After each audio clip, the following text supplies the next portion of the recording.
It's on speaker, microphone, doesn't it? You're right. Okay, this is Tuesday, October the 9th, 1984. And I'm Jay Packard, and I've met with Barbara Kunzler, my sister. What we want to do is gather some of the pertinent information pertaining to just before the airplane crash involving Dad and Mom, and Dee and Bill. I specifically want to learn more about the dream that Dad had that caused him to not want to go on the plane trip, and also to find out what changed his mind and what was said by the various parties before and after that she can recall.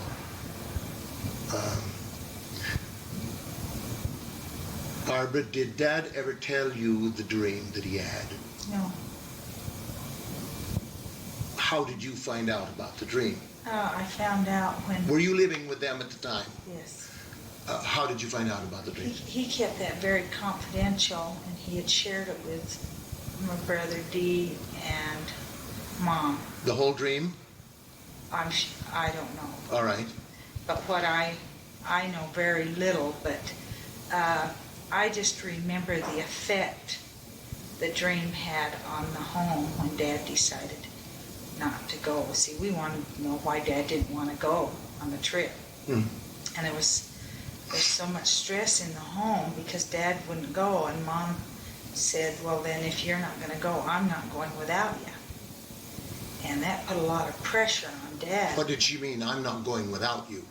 Well, because it was a business trip to Boise, and she knew she had to go, and so she just decided to put the pressure on Dad, and she says, well, I'm not going without you.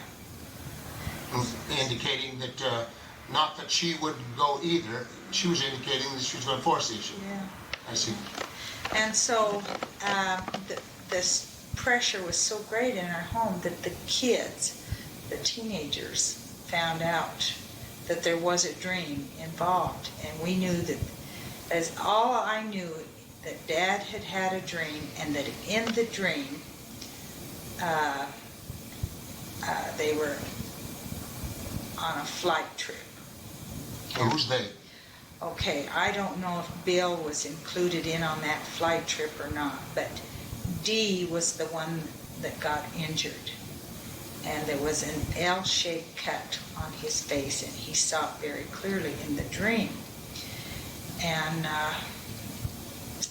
because of Dee getting injured, and how vivid the dream was to him, he decided that he didn't want to go. And he actually said, I won't go. And that's when Mom said, well, I won't go without you. And we have to do it. We have to go. It has to be done. Speaking of the business in Boise. The business trip in Boise. Mm-hmm. And so it seemed like, and it must have been longer because there's things that transpired that I don't recall, but it seemed like the stress and the tension in our home lasted a good week. So you're suggesting then that the dream took place before that, a week or more, a week plus before the actual departing time. Yes, because if Dee talked Dad into going for a flight trip just around Utah Valley. Yes. See, I did not know that Dad had gone with Dee had done this. on that. Yeah. Dee told me there was no hesitation at all on Dad's part. On that part. He was plenty willing to go. But it was some trip that was involved in the dream, and he didn't want to participate in that trip. He did not want to go. And he right out and says, I will not go. And Mom became so forceful and so insistent in getting her way. Let's pick up there in just a moment.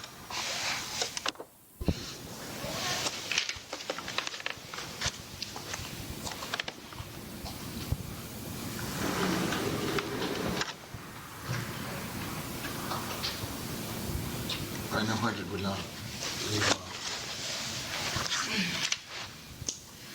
But I don't think. You were telling me about extreme tension in the home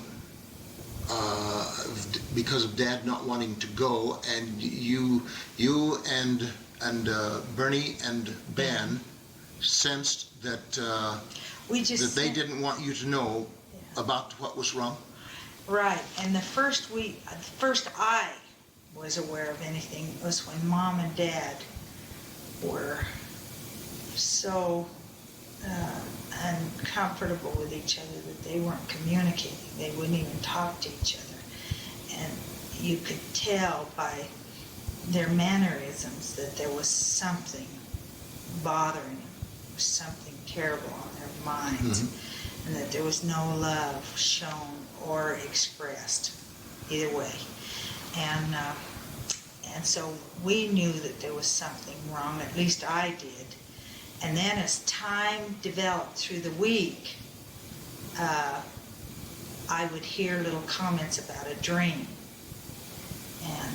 And I knew that just from the things they said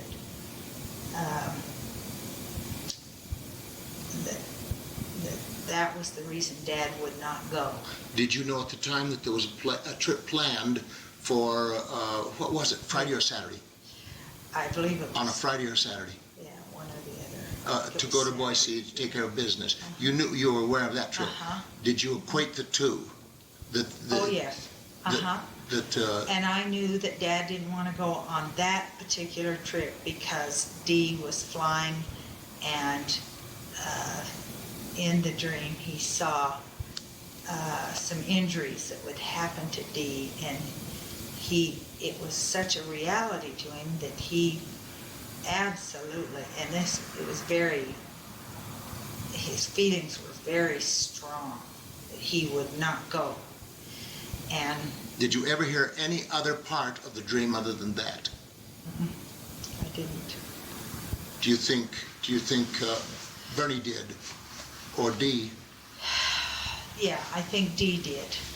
I'll have to talk to Dee. I think that Dad told the dream as much detail as he wanted to Dee, and the information that came back to me is that Dee and Mom kind of took it very lightly and said, "Dad, you're just a dreamer," and joked. Do you think they did say that, one of them? I think they did, and I know Mom made fun of Dad. How? Being like-minded and saying you're just a dreamer and you're just imagining, and yet he never seemed to change his feeling and be influenced by the cutting remarks that Mom made to him. He knew he had had that dream, and you could tell he knew it because he had the spirit with him. He had a good spirit about him. He was hurt that Mom was so forceful and so ununderstanding. She didn't understand. She didn't try to understand his feelings. And yet he didn't become angry with her, at least in front of us children. Now, I don't know what transpired when they were alone. I get the feeling that much more. I get the feeling that they had probably pretty harsh words. But we just sensed such great tension in the home just because of the way Mom treated Dad. She was very persistent in sticking with what she had said when she says, "I won't go without you." How long had that plane trip been planned? I don't know. I just know that it had to be done, and it just seemed like that the tension was a few days. It seemed like it could have been a week because when Dad decided to go, there was there was a few days in there that we recognized as kids that things were sure bad with Mom and Dad. Were you around when Dad decided to go? Were you around when the original decision was made for Dad would go?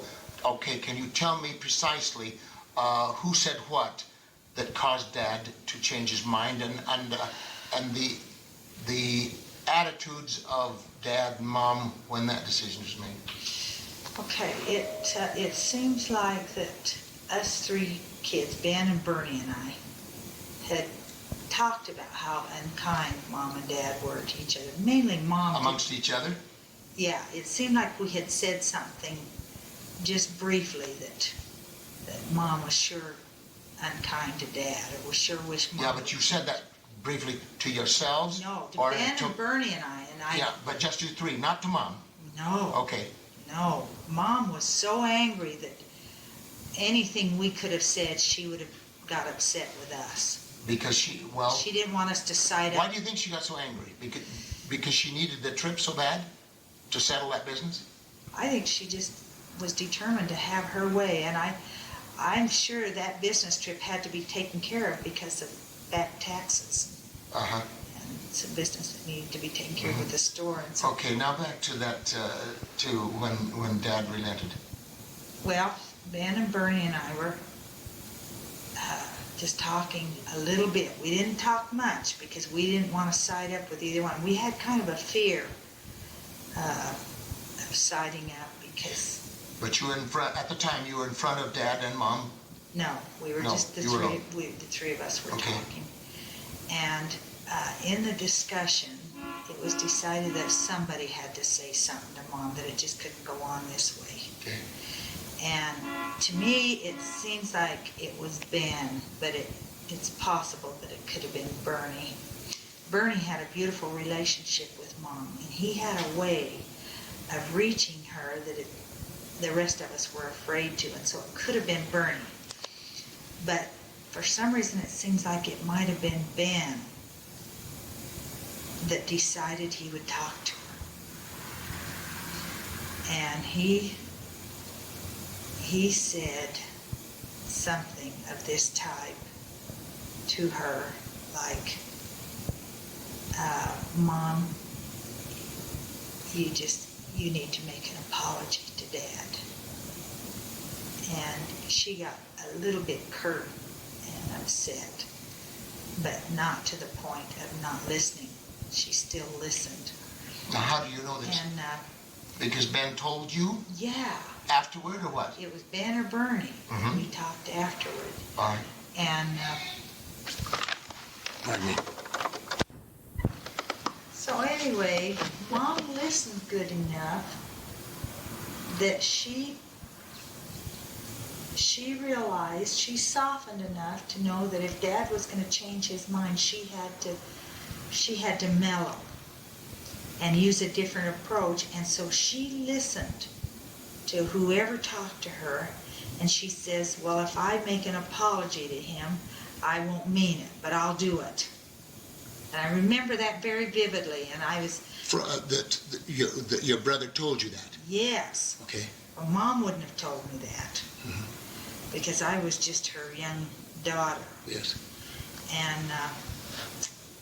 And so we were satisfied, because it was not easy for Mom ever to apologize.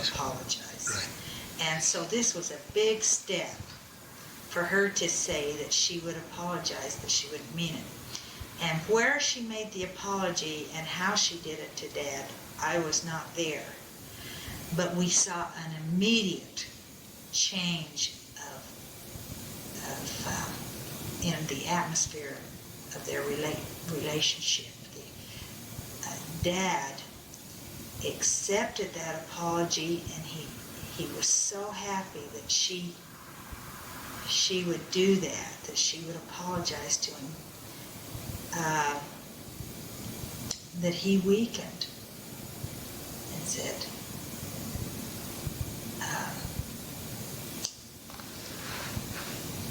okay, he said, I'll go, but it's against my wishes. Let me, right here, remind you of something. You one time told me that at the time that Dad relented and decided that he would go, Mom said, well, it looks like we're finally going to get to Boise. And Dad said, that's what you think. Now, that's what I have recorded that you had told me one time. Do you, by chance, are you able to remember that? I don't remember that. All right, drop back just a little bit again. But if I once said that, when did I say that? A long time ago? Very soon after the crash. Now, tell me again, that Dad mellowed because of the apparent apology, regardless of its value. He said that, now, he said, I will go. He says, I will go, but it's against my wishes. And now, can you recall, and were you present at that time? I might have been. And if I wasn't at that time, it was discussed. I see. That Dad was going to go, but he didn't really feel good about it. But he would do it to make Mom happy. He did it totally for Mom. Well, much of, you see, that's that was his nature. Yes, and he did that many past occasions. And then I can remember it was either a day or so. Might have been a little more, but I don't think so. Could have been the next morning. He was getting ready to go to work, and What was his work at the time? He worked at the Packard lumber. Okay, go ahead. And he was getting ready to go, and he just went up to give her a kiss. And you could tell his feelings were normal about her. He was happy and pleased with how she had softened. And he bent to reached over to give her a kiss, and she turned her lips. And how do you mean? Turned from him? Yeah, turned from him. And he gave her a kiss, and she wiped it away. Where did he kiss her? I don't know. On the cheek? I don't know if it was the cheek or the lips, but he tried, and he did not use any revengeful comment, but I can remember standing there and watching it and thinking, Mom, you better be nice to him. And I can remember thinking thoughts to myself how I was going to be when I got married, and it would not be that way. It would never be to treat my husband that way. What was Dad's reaction to Mom wiping the kiss off? I think he was used to that kind of treatment, and so he just accepted it. But I just felt sorry for him. I wish that Mom hadn't done that. And it just made a powerful impression upon me of how I wanted to do better. But I can remember I got up about 5 o'clock that morning that they were to leave. It might have even been earlier than that, but I got up and fixed their lunches to go. And I can remember how happy they were. Dad and Mom? Both of them. They were so happy. And all was well. And Dad was excited. Now, this was after the day's work of Dad at the lumber yard. That's right. And the wiping away of the kiss. That's right. And then the night had passed, and then this is the next morning. That's right. I remember when they left, they were excited. And especially Mom. And I don't recall of Dad fighting it that morning. But I don't recall of him being quiet or anything. I just knew that they were happy. That they were all going together. And so I fixed their lunches and got them in the bag. And I didn't have anything else to do, and I went back to bed. And when I got up, Mom wrote a note to me. And I still have that note. And it was just on an envelope. And it says, Barbara, don't let Mark go outside. Because he wasn't feeling well. Because he wasn't feeling well. And they went. And do you remember about what time in the morning they went? Or were you asleep at the time? I went to sleep. I went back to sleep. Because You don't know what was planned? The actual departure time? They were going down to the airport, in the little Bountiful airport. But you don't know when they were going to go? And it seemed like that they were to leave around 6. Quite early then? Yeah, it was early, but I might be wrong on the 6. You'll have to ask Dee on All that. right, I'll check with Dee. And then, the next thing I recall was, and I had never done this in my life, and I don't know why I did it that day, but I picked up the radio out on the kitchen cupboard, and I carried it in the bedroom, and I laid it on the floor and plugged it in and turned it on. And it seemed like it was about 1 in the afternoon, 1 or 1:30. And I was in my sleep. Well, wait a minute. In the afternoon? Yeah. When did you sleep and when were you awake?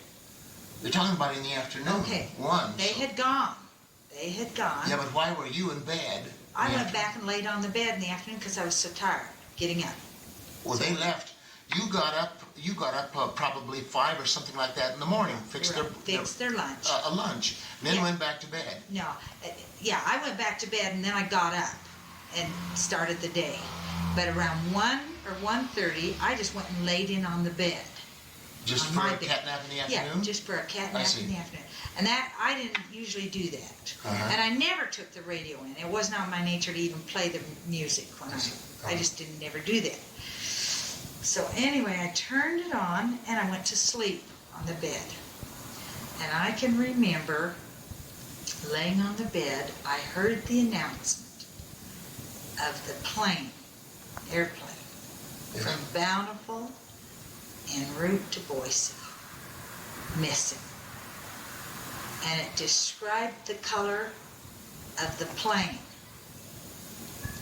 And I thought, well, that's strange that another plane from Bountiful was going to Boise today, because the description of the color of the plane was not correct. I don't know if the plane was yellow or red. They said just the opposite of what it was supposed to be. Hi. Hi, Sue.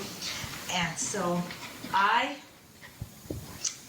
thought, that's strange. And I was thinking this in my sleep, because I was asleep, but yet I heard that announcement. And then at the very end, it said a Mr. Packard from Bountiful was the pilot. And I jumped up and I panicked. And right then, the phone rang. And it was Janet, Dee's daughter. And she said, did you hear the news? And I said, yes. And we both started crying because we knew that it was. All you knew at the time, though, was that the plane was missing. That was the first we'd heard, around 1 or 1:30 in the afternoon. That's the first we had heard anything that the plane was missing. And then I ran over to Janet's house, and we stayed there together, and we were discussing what the possibilities were. And then we kept the news on, and we'd just sit there and listen. And it progressed. After a while, they had discovered the plane, and someone had walked for help. And so it had gradually progressed. And another one was, and an ambulance had arrived, and there were some injured bodies. One was unconscious, and I can remember Janet saying, well, if any of them die, I know it's Grandma and Grandpa because they're older. Can you remember what you packed for that lunch? I don't remember. I remember Bill talking about some radishes, some peanuts. I don't I remember I made sandwiches. I see, okay. When did you first think of the dream after the crash? At first I thought of it as when Mom and Dad weren't getting along. No, after the crash. Oh, after the crash? Immediately. You immediately thought of the dream. I put it all together. And I knew that Dad had received that from a divine source, and that it was for their good, and it's that they didn't listen. And Do you know how Cleo found out about the dream? I don't. I don't even know what Cleo was aware of in the home. I do know that Cleo's comments about Mom's breasts are fact. I know that. And, a lot of the members of the family think that Cleo's imagined that. I don't believe so. No, I know she was, because I remember it all too. No, she didn't, and I remember it all myself. And she's right on. She's very accurate. Mm-hmm.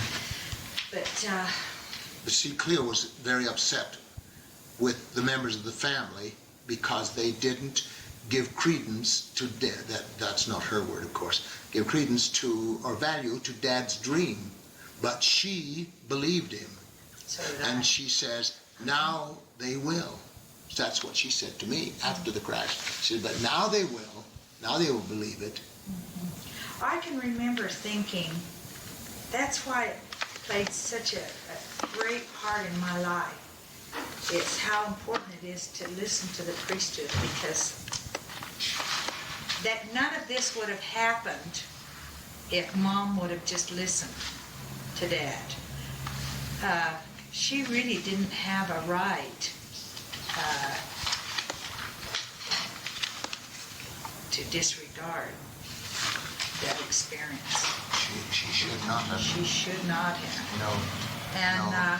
I'm surprised that Dad even... But at that time, But the it's pressure, obvious. at that time, I can see the pressure was so great. I can't express to you how uneasy our home was. So it's obvious that even to that time, Mom had still not gained her control over herself in relation to being Submitting insisting herself on to Dad. in submitting to Dad and allowing him to preside. She just couldn't do that. I don't know why she didn't allow him to. She didn't accept that dream as direction for our family, because that really was. You think about that. If that would have never happened, Dee would have never lost the lumber company. But speaking of that, I mean, that. What? I think Dee felt a great responsibility financially. well, he did. But whose idea was it first to go to open up a lumber yard? I think it was Dee. Dee says it was Dad. Dee says it was Dad, and that Dad made the initial contact with material yards or something. That Dad was the one that presented the idea. Dee went along with it. I don't think so, because Dad was on a mission. At that time, We moved to Bountiful without Dad. that's another area that I need to talk with you about. Dad was on a mission and did not come home until we were all settled in Bountiful. And so I don't know that Dee did that. I do know that Mom wrote to Dad and said that we're moving to Bountiful, and Dad accepted that. A lot of people in Boise were surprised that we were uprooting from Reading And without moving to- Dad. And Dad was gone at that time. Dad was on a mission. Okay, but Dad had already been contacted, and he had accepted that. He had accepted that. He figured that Mom knew what she was doing, and he put his trust and confidence in her judgment. And we moved down there. I can remember when Dad came home from his mission and gave his homecoming in Bountiful. Well, I'm sorry, I didn't hear that one. He gave his homecoming address in Bountiful. not back to Meridian. I see. Why wouldn't he go back to Boise? Just never did. Well, there was a lot of feelings in Meridian. Do you know why? Yeah, I do. Mom was... Were you aware at the time, or is it hearsay afterward? No, I knew at the time. What was it? Well, Mom was teaching the gospel doctrine class. I think you've heard a little bit about this. But I don't know, I have it all straight. And the bishop's wife, who was Laprio Huber, Was in the class. And was a very strong-willed person also, and very knowledgeable principles of the gospel. And on one particular issue, she took it to the authorities, the bishop and the higher authorities. Took what? That Mom had taught false doctrine. Do you know what that was? I think I could think of it if I thought for a minute. It was something in relationship to her, and she claimed she stated in the class that this is her opinion, but that she felt that she chose her children before coming to earth, and that they chose her. And That isn't issue enough to bring about what happened. I know. And see, my understanding It is might have been more, but I recalled that statement. And Mom was Mom released by the bishop from the teaching position? yes. Okay, and she then would I not can- release over that. And I can remember Mom went to some special people, and I don't remember the names, in Boise, and talked to them about it. And they were a great comfort to Mom. And Mom just decided she couldn't handle it anymore. Didn't like all the judgment placed upon her and it was mainly by Laprio Huber. It just looked like there was always a lot of contention between them. You see, And she up and decided to move. Said it was time to move. I see. That statement was that Mom, in the gospel doctrine class, quoted word for word what is in the Pearl of Great Price pertaining to the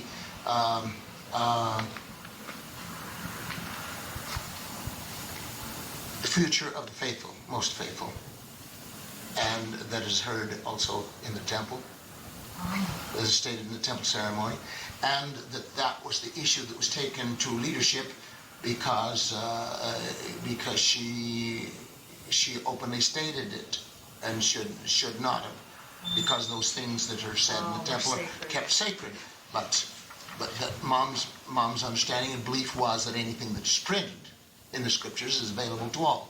She's right. And yes, she is right. If that's what the issue was, Yeah, I don't know. and if that's what the issue was, J. Packard says that again, if that's what she quoted word for word, is again not enough to displace her as a teacher. Because it is true. It is correct. And you had permission to state what is also already in Scripture. A little bit partial to Mom, but at the time, it seemed like in my mind that I felt Mom was right, but I was only 14 at the time. And I just felt that everything was okay with Mom. Yeah, which you see. And I really felt that Laprio was out to get her. I really do. For any particular reason you can identify? Well, there might have been a lot of reasons because Mom had a lot of trouble with some of the kids. Bud had run away, and a lot of things transpired that maybe made Laprio think that Mom wasn't all that great of a woman. So she didn't have her act together? Yeah, didn't have her act together, and she was working, should have been home with the family. And I can remember I was taking piano lessons from Laprio, and I can remember I wasn't that I wasn't honest in her home, and I had taken something that I shouldn't. And I think she knew about it. Whether she discussed it with Mom or not, I don't know. But I think she saw some problems in our family that she blamed Mom for. I see. Well, do you recall what that was you took? Yeah, it was money on Money? the desk. That was on the desk. And did you ever talk to Laprille about that later? Did Mom know about it? No one but you. Just me. But I think Laprille, now that I'm mature and older, I think Laprille knew all along That you had done it. that And so you I can suspect... remember taking some gum too on the same desk. And so I can, So you suspect that she used that along with other things as a voice against Mom. right, I do, because see, Mom's in heaven now, and I'm here, and I'm thinking back on the things that Mom's children did.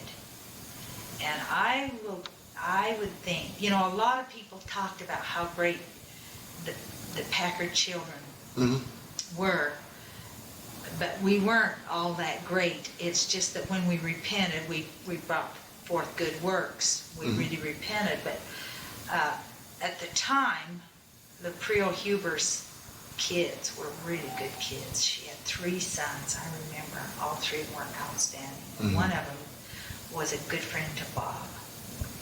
And Bob's life was flawless. He was just an outstanding individual.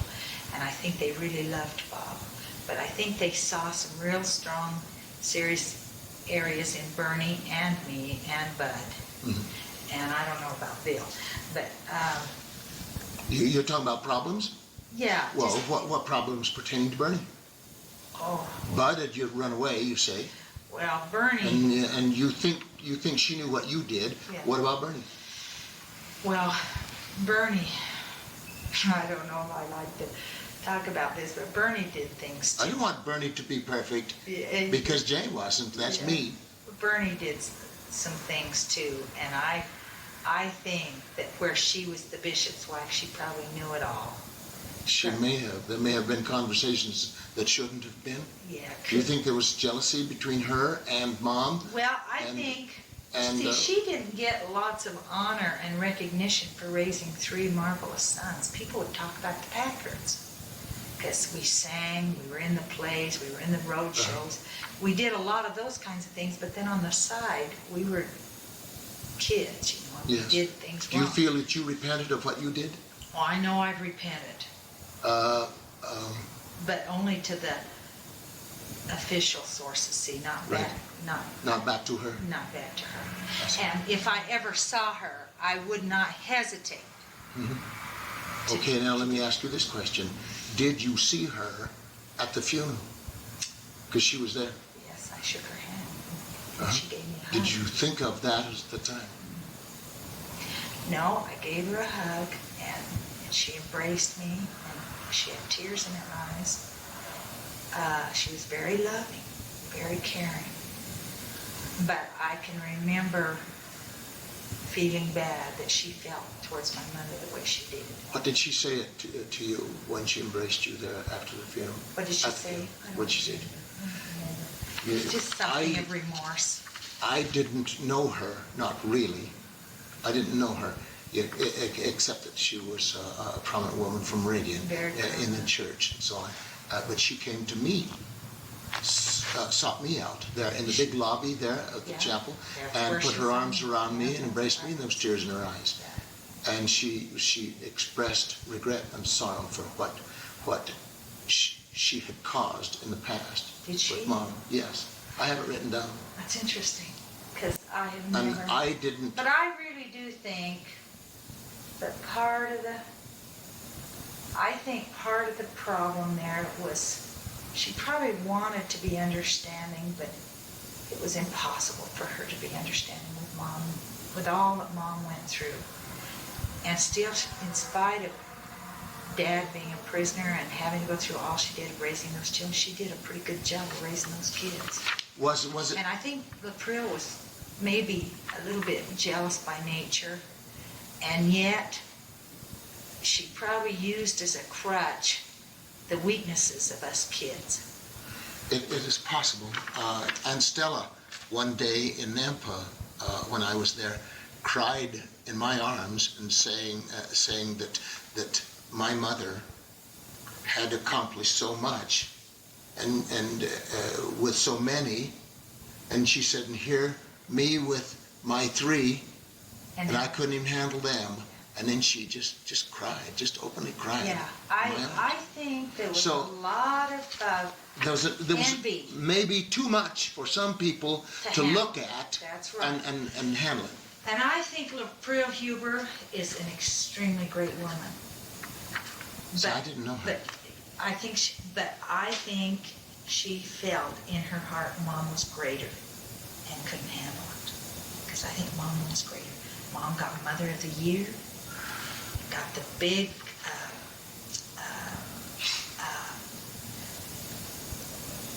convention there in the Meridian Second Ward, where all the people came. They put on a big program for her, honoring Mom. Mm-hmm. And that convention was the Mother of the Year convention. Yeah, it was because I can remember they had a beautiful program, and I had the governor of Idaho there, and you know, this might have been awfully hard for some women to handle. And see, they knew us personally. Mm-hmm. They knew that we weren't perfect. Like the presentation was presented. Yeah. Uh-huh. And you know, when somebody's the Mother of Idaho, people that don't know us would assume, gee, she must be a perfect woman. She must really be rare and unusual, and she was. But April Huber knew us so well. She knew too much. She knew so much. Mm-hmm. And I think if she would have been an unconditional loving person, I think Mom would have stayed right there in the Meridian Second Ward. But it was right after that problem then that Mom up and decided let's move. It's time to move. And I can remember her talking about it. It's time for us to move. That was her statement on it. And what was yours and Bernie's and We were Ben's? excited. We thought, gee, we'd never been out of the state. Oh, so it was we were excited. Nice new fling coming up. Oh, yeah, and I was going to go down and be by my 2 nieces, Janet and Ladine. And I see, yeah. I didn't even show any remorse at all. I just figured Mom knew what she was doing, and she did. Let me bring up another point now. Unless you have something more on that general subject to share. We didn't, I don't know if it ever been discussed about Mom with the cancer. Has it? All that I have is what's in the family record at this point, and Did you know Cleo's statement that, do you remember Cleo's statement in it? Don't you? Oh,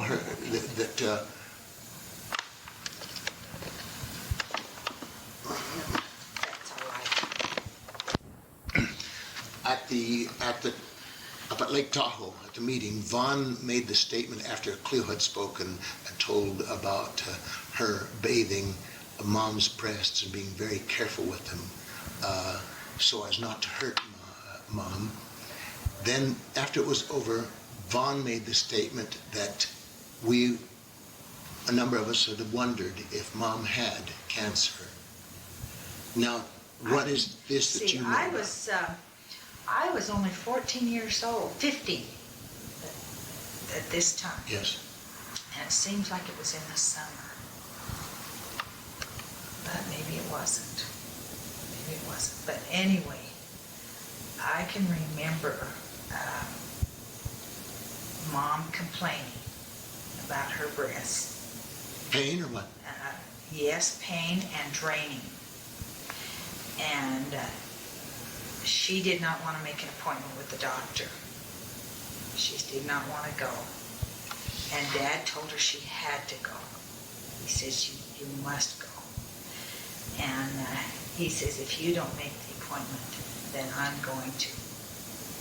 And so he did. He made the appointment with the doctor. And either the day of or the day before, Mom called him and canceled it.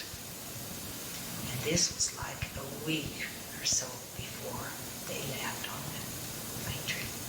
Oh, really? Only a week before. See, that's what Cleo stated.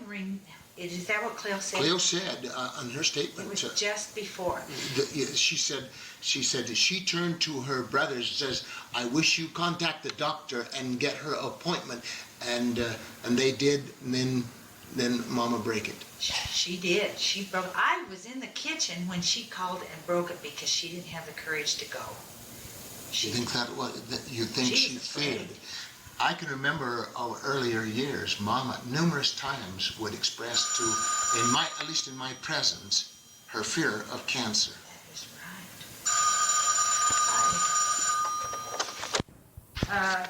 Since then, one day my husband and I were over visiting with our family doctor. Mm-hmm. And he is not just our family doctor, but he's a very, very close friend. And we were sitting in his home. We were talking about our families. And his wife, before he had met her, lived in our ward in Bountiful and was at that funeral.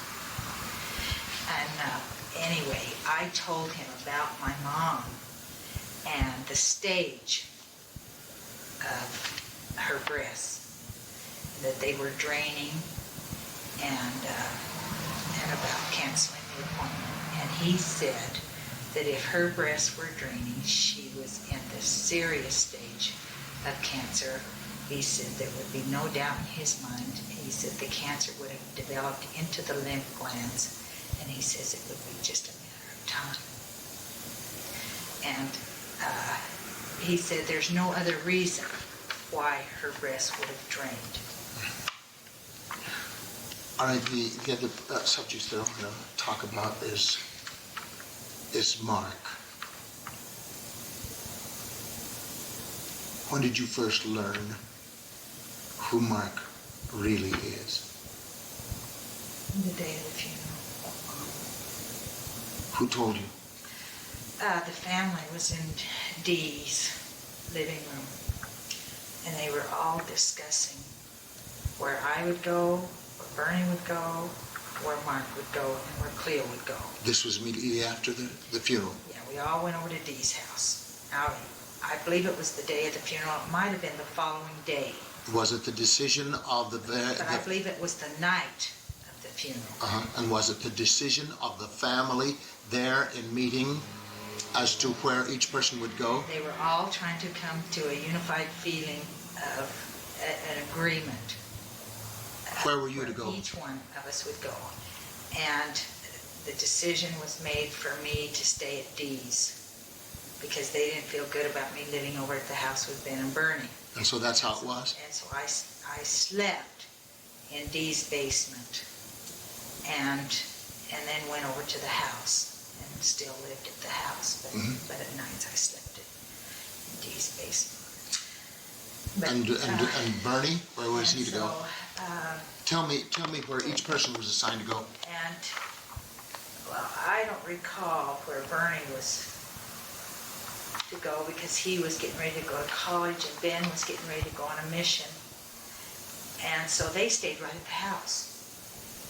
And I was unhappy in Dee's basement. I didn't like being changed from my normal lifestyle. So eventually I went back to stay with Ben and Bernie. And I was much better off there. And anyway, in that condition, the three of you there were living without parentage. We were there. Because Dad was unconscious in the hospital. Right, that's right. But we really did good. We really did good. It seemed like the three of us pulled together more than when they had me living somewhere else. I had more trust and confidence in Ben and Bernie, my own family, than I did Dee or anyone else because Ben and Bernie were raised like me. Yes. And we thought alike, and we communicated together, and we were really close. What was the general feeling at the time amongst the three of you there to do good and to prove that you could? What was your feeling really? It was to do good, but I can remember I was a little more relaxed than Bernie was. Bernie was extremely protective of me. Bernie was extremely protective of you, and he was getting ready to go on his mission? No, he was getting ready to come down here to BYU. Yes, BYU, that's right. And I was going to continue to go to Bountiful High, and Ben was getting ready to go on his mission. Had he received his call yet? I don't know if he did or not. Ben got a call to the Eastern States, and it was right around that time, because he was going with that girl named Vanita Jensen right at that time, and he had his farewell right there in the Valverta 2nd Ward, and Bernie was getting ready to come down to BYU. So we were all partying. But there was a period of time there that we did stay together for a little while. Not very long. Did you have any Okay, discussion? Did you have any major discussions on the plane crash and the dream? And Mom? No. Okay, go ahead. Things were really quiet, and I had withdrawn a lot. From? Just from everyone and everything. Because life had been kind of snuffed out of me. And I was awfully young and not real wise in making decisions. And I think I became a little bit insecure. Were you working at the time at Packard Lumber? No. All right, go ahead. No, I was only 15. I wasn't. I didn't start working at Packard Lumber until I came back from Boise. What'd you go to Boise for? I went to Boise and lived with the Farnsworth family. Whose decision? And that was Bernie's decision before I went on a mission, because he dated their daughter, and the mother was the Stake Young Men's president, and he had a lot of respect for that family. And so, total strangers to me, and I went and lived with this family that had 6 children. And that was a growing experience for me. Was that a good thing for you in your life? I wish it hadn't have been, but now that I've been through it, and I've had Hung come and live with me, and we've had Kaylin for 2 years. Han come and live with you? Hung are Vietnamese. Oh, I'm sorry. Okay. The Lord really helped me, because we had 2 girls come and live with us, both the same age that I was when I had to go live with strangers. And I knew how I wished. I can remember thinking very clearly how I wished it were. How you wished you had have done? No, how I wished it were in the home that I lived in, Farnsworth home. How I wished that they would have handled me. I see. And it was not a good experience, but I grew tremendously from it. But I didn't grow until after I matured. You feel that you grew tremendously because of that experience? Because of it. I think In what main way? Understanding, compassion, love for teenagers. That is my area. In other words, how to conduct yourself in relation to others. I really have good relationships with teenagers, and I don't feel like I had good experiences as a teenager after Mom died. I see.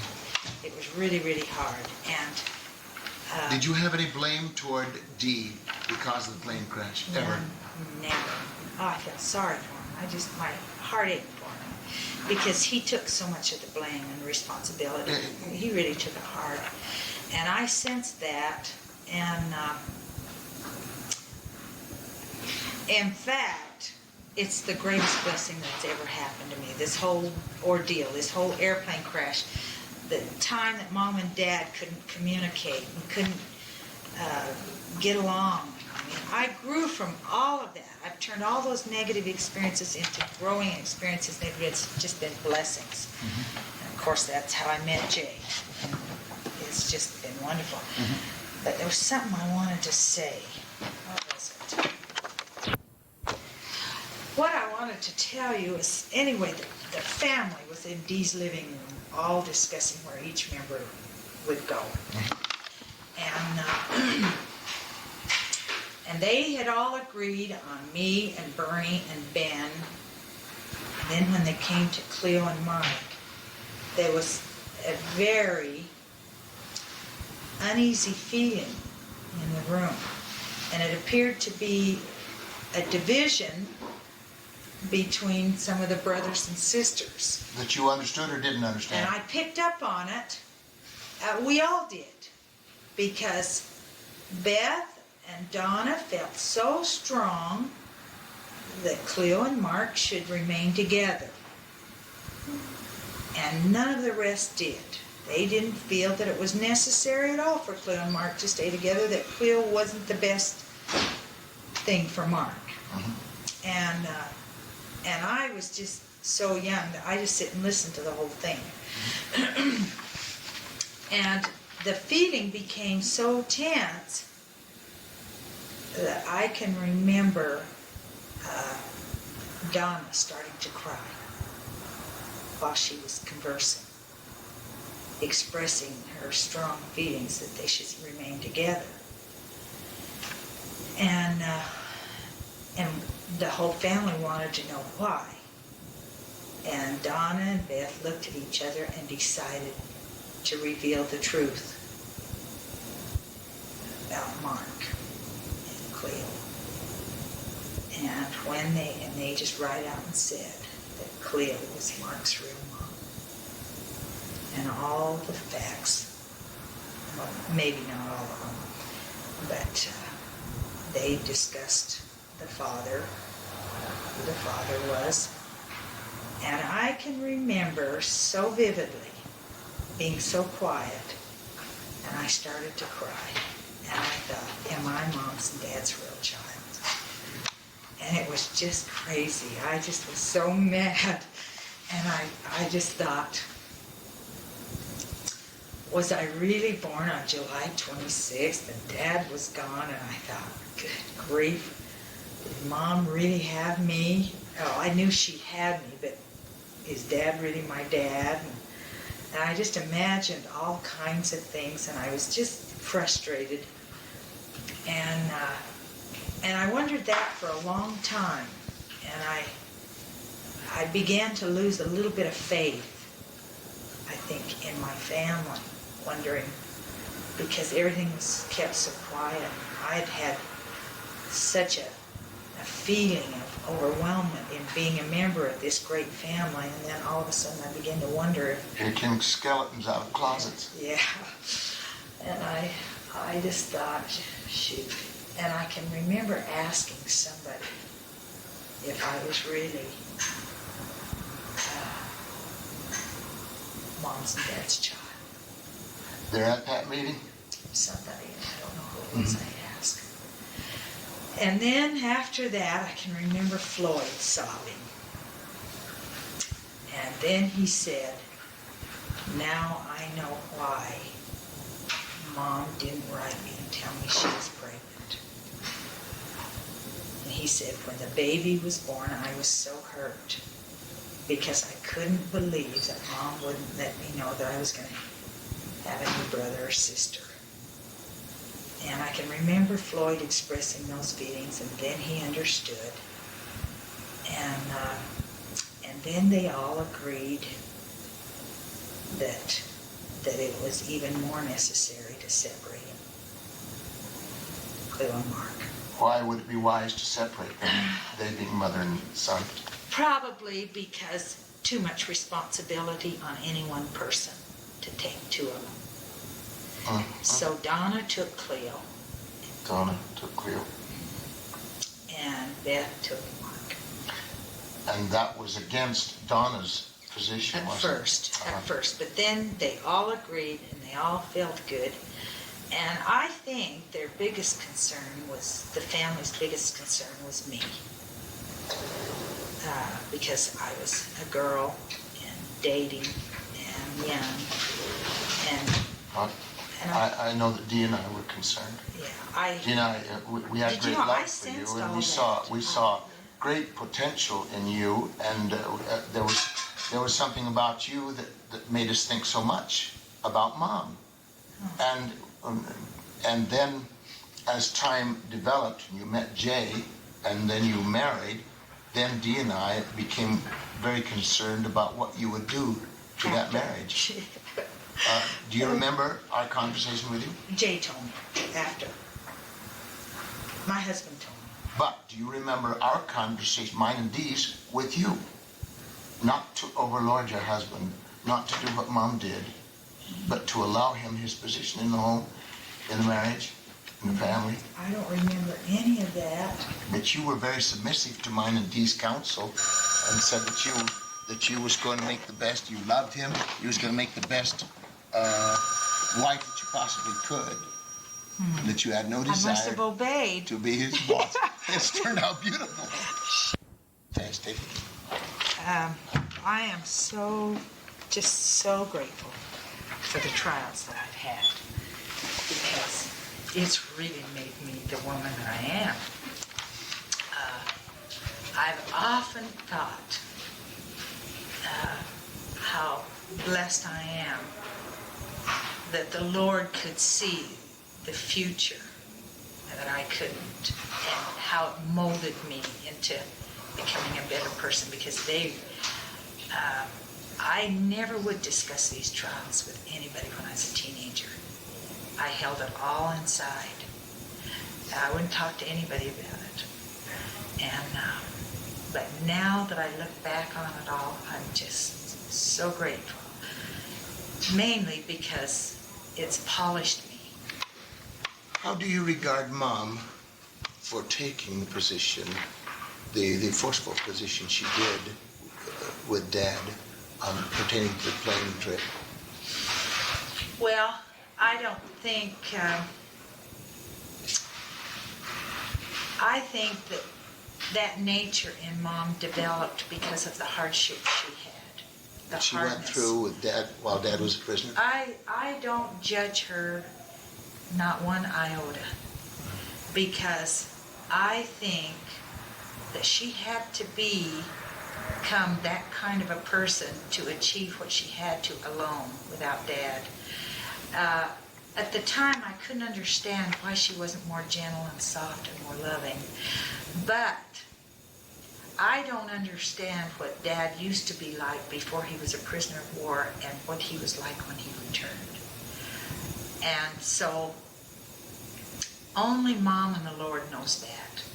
And I think she had a definite hardening come over her that it really built up a fear in me. I was very afraid of Mom. But I respected her. I knew that everything she said was right. But did you have an emotional feeling toward Mom? Did you feel that you loved Mom? Or did you feel that you just feared her? No, I feared her, but I loved her more than any woman on this earth. I did not want to hurt her.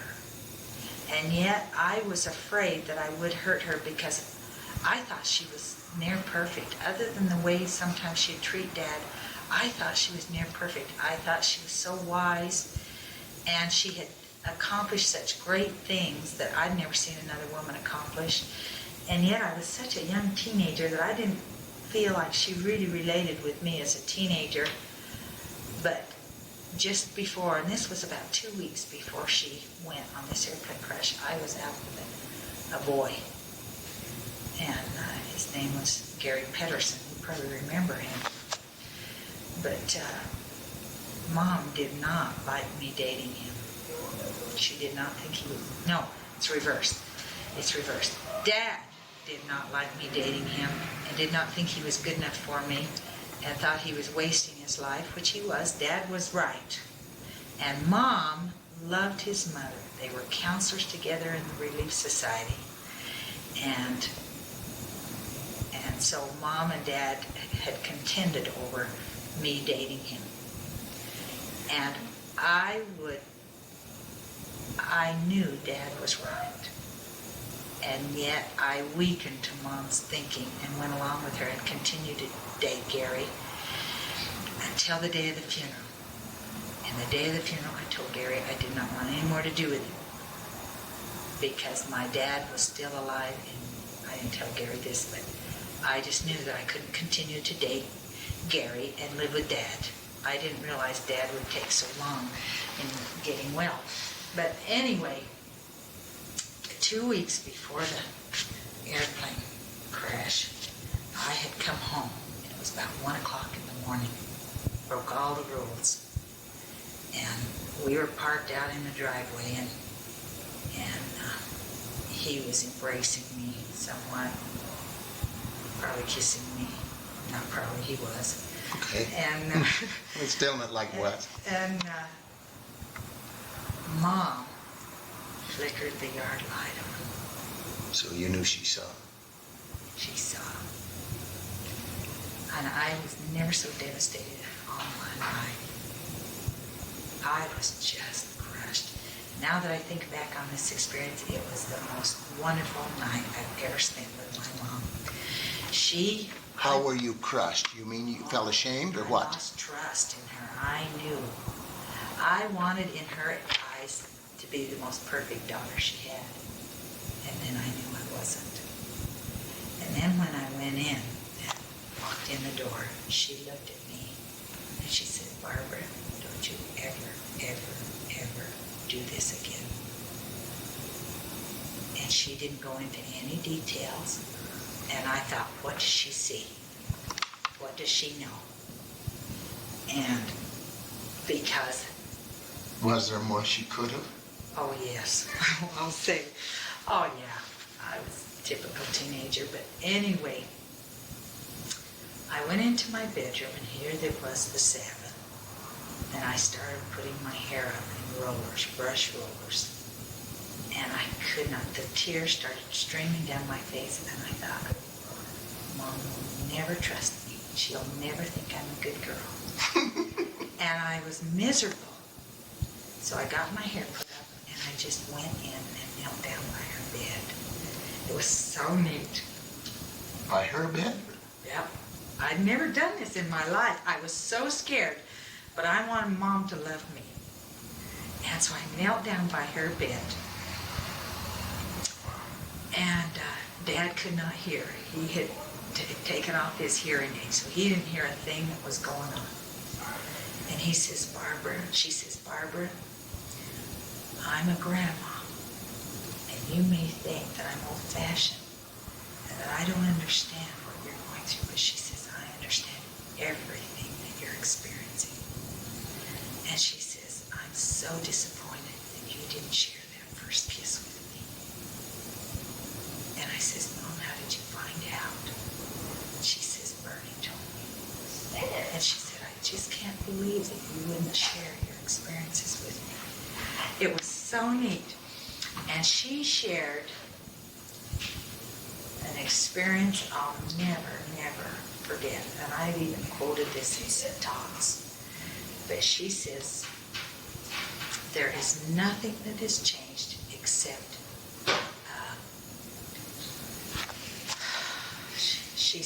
she said the relationship that goes on between a boy and a girl is no different in my day than it was in her day.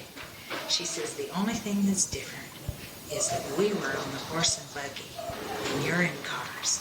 She says you can get there much faster. And she says it was much more dangerous in my day. In her day? Mom's day? In her day. That's what she said. And then she shared an experience that I'm not going to have on tape because it's really too precious. But she shared an experience that she and Dad had. And then we both cried together. And she says, I just want you to know I understand. And she says, don't ever hold anything from me. She says, share it with me and I'll help you. And it was just beautiful. And then she died 2 weeks later. And I can remember when I would go on dates, and there was times that I could have lost my virtue, but I can remember thinking, Mom's watching me. I can't. And I can remember that on 2 or 3 occasions with crazy guys, and I stayed strong. I didn't realize for real that Mom was watching until later. But she was. She showed me. And this will be in the story. You'll know about it. Mom watches us. I think Dad does too. I don't think. I know. Yeah. I saw her. Did you? I saw her. I have never seen her other than just in a dream, just dream. One time I was working with her at the store, and I saw her. Mine is broad daylight. It's exciting. Broad daylight. Well, I think Mom sacrificed her life for you and for me, the two that she was most worried about. And she did it so that I could get Jay eventually. She did it to save you. And I believe there's no other way under heaven I could have met Jay other than that crash. He would not have found me. I did not exist. And it was love at first sight. It was so right. It was so wonderful. He had all the qualities that I wanted. And I dated some good guys, but I dated guys that could have taken advantage of me too. That she played a powerful part in my life. And I am so grateful the way she was. But the parts about her that I disliked, I'm grateful for that too. Because look at how she raised good children through it all. She really did. The person, various people who have read anything of our personal history ask the question, especially of us boys, how can all of you boys think so reverently, lovingly toward your mother with her being so dominant? I know. I thought. And See, and because so I'm not that way. some way. Some way there was something. But what did Mama have? She must have had a. Because we knew without a doubt She that was Mom right. loved Dad. Oh, she loved him I so know. much, and she loved us. I was out in the field one time, shocking hay with Mom and Dee and Beth and Cleo. Maybe Bon and Donna were out there, but we were working. It was the hot of the day, and I think we had already had. No, it was when we sat down. We took a lunch out with us, and we sat out there in the hayfield beside the ditch, eating a lunch that Mom had packed up for us to take out there. And we were having that, we were just giving thanks, and Mom started talking about Dad. And she was talking about his actual appearance and comparing him and how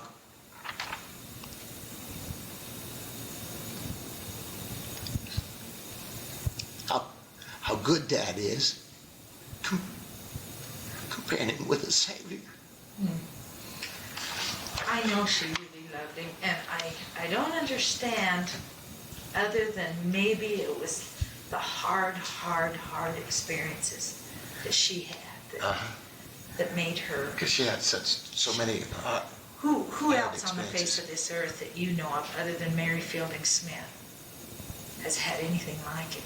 So many hard times. Yeah. Now look at Yeah. Emma. Emma Smith had hard times, and she gave up. She gave up. Yeah. But see, Mom never did, and she could have. She could have married another man. Most of them did. Yeah. Listen, if there's not anything more that you want to talk there, I want to ask. I want to get your opinion of Ben, your brother Ben, as a person, and from there we'll go on to what Mom talked to you kids at home about me when I went to California and didn't come back home. You may be able to remember some of those things, and during the time that I was in the Navy, and also the fact that I married a non-member. She may have discussed some of these things. I don't know. Maybe not. You were yet young. I was too young to remember. I see. All right, Ben. Ben, tell me what you There's think. only one Ben is thing a- I remember. Mom and Dad went down to see you,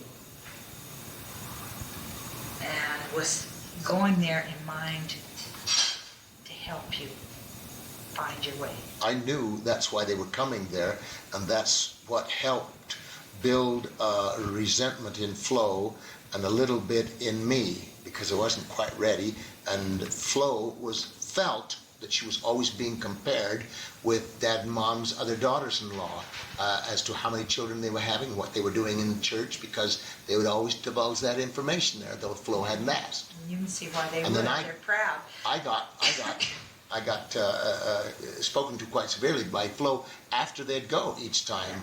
I can remember them coming home and saying, well, we were all anxious to find out if they succeeded. Oh, really? We were all anxious for them to get back home and tell us what happened. And they said that you completely turned them off. And they were heartsick, and they wanted to know what they had to do to win you. And there was a Sister Priest in Bountiful. After we moved to Bountiful, Sister Priest was, I believe she was the Relief Society president at the time. But after... And Mom was her counselor. Yeah. And she told Sister Priest told me this herself after the airplane, after Mom had died.